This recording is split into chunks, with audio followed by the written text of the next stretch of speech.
guys! Welcome to our vlog! And today we're going to talk about badminton's history, Definition of terms, rules, court and equipment, training and exercise, and basic skills!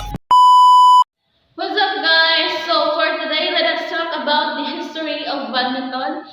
I know that you guys are wondering where and how the story of badminton started. But before that, please click like and share and hit the notification bells below for more updates. So, badminton is one of the racket sports requiring a players to beat a shuttlecock. Then, across a net with a racket inside a badminton court. It comes in two forms. Single, it means 1 versus 1, and double means 2 versus 2. So, let us interview some students here playing a badminton.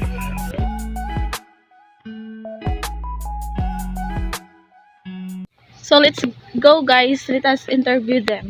So, nandito na tayo ngayon sa court kung saan naglalaro sila. Good morning, sir! Oh, ma'am. Pwede po ba kayo ma-interview? Okay lang. Okay. Good morning, ma'am. Matagal na po ba kayo naglalaro ng badminton rito? Oo, matagal na. Since first year college. So, marunong na kayong maglaro ng badminton? Medyo. Pwede po bang magtanong ng ilang mga katanungan sa inyo?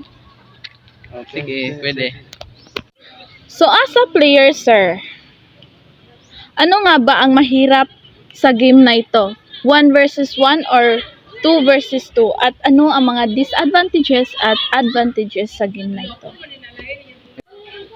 Para sa akin, mas mahirap ang 1 versus 1 kasi nakakahingal ito. Pero may advantage naman. Kasi kapag ikay natalo, wala kang masisisi. At makakabuo ka ng self-confidence. How about you, sir? Ano ang masasabi mo sa 2 versus 2 na game? Sa totoo lang, no, it depends talaga sa kuhan ng mga manlalaro. Sa particular 1 versus 2 at 2 versus 2. So sa akin, 2 versus 2. Ang pinakamaganda, ang advantage nito ay kanang makita mo talaga ang teamwork sa iyong kasama.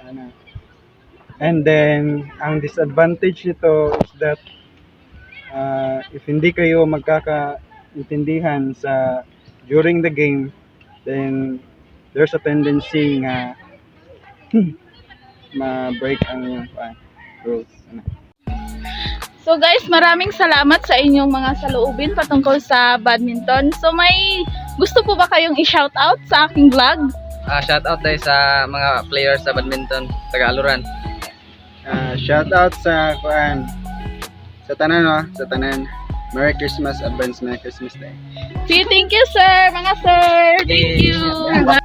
So alam nyo ba guys, na ang origin daw ng larong ito ay na-trace back noong 2,000 years ago.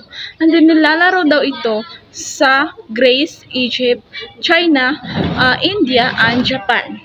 At ang tawag daw nito, the ball of the badminton is called shuttlecock, and then yung bat is tinatawag na bat door. So imagine guys kung gaano kasikat ang larong ito dahil more than 200 years na para nag-i-exist ang larong ito. And then according to Better Over, from 1870 to 1947, badminton was created by British India. And then, the year 1870s, retired army officers brought the game back to the England and India became popular.